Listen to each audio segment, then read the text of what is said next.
Now, when you fly, do you choose SRQ, or do you drive to Tampa, Orlando, or some other airport in an effort to save money? Yeah, why does it always cost more to fly from Sarasota? I did some digging, and you might be surprised. It's partly due to the fact enough passengers are still willing to pay the higher prices here. The seats are mostly full. So the airlines have no reason to lower prices. Makes sense. Here's more.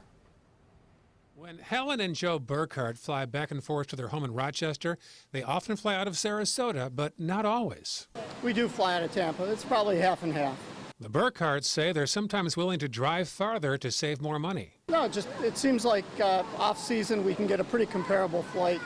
In season, it probably doubles.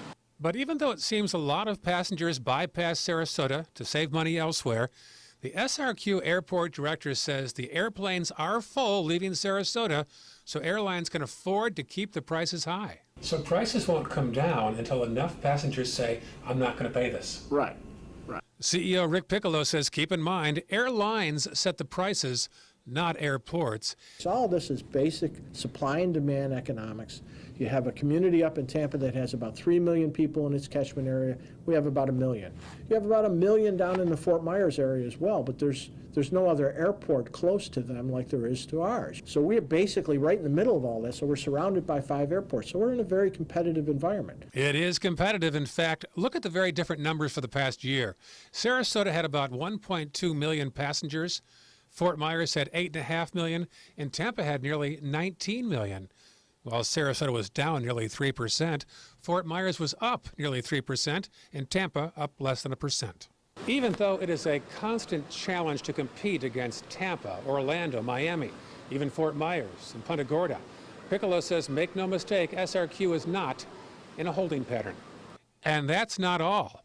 Piccolo says he's just back from doing some speed dating, not for himself, but for the airport to attract new airlines. He says ever since the government allowed 8 large carriers to become 4 back in 2008, now airlines that used to be losing money are making upwards of $1 billion a quarter. He says now the playing field is simply different. So now they're doing all they can to make the airport itself more pleasing for passengers. We've just finished renewing the entire interior of the terminal and the exterior outside of the jet bridges, which is the next phase that's going to start now. We redid the entire curbside. We're adding shade parking and shade over the rental car areas. The runways and taxiways are in excellent shape. We've expanded our business holdings. The airport's debt-free. Would we like to see more air service like the rest of the community? Yes. But I have to remind the community that if you want a Tampa International Airport level of service, then they're going to have to change their mindset because you're going to need about 2 million more people here. By the way, Delta is adding flights from Sarasota to New York this holiday season. The airline says it will start offering nonstop flights to JFK from Sarasota starting this winter. The flights will run daily December 21st through January 2nd, 2018. Delta's year-round service to LaGuardia will continue to run as well. So here's my analogy after doing this report. It's like having a convenience store next to a big grocery store. Of course, okay. We're the convenience store.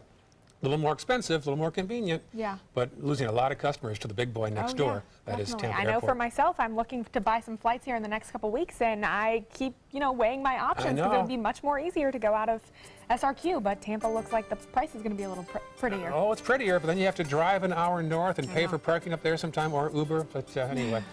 There you go, 6:21 right now, still heading Good Morning Suncoast. 2 Florida teenagers rescued from the Grand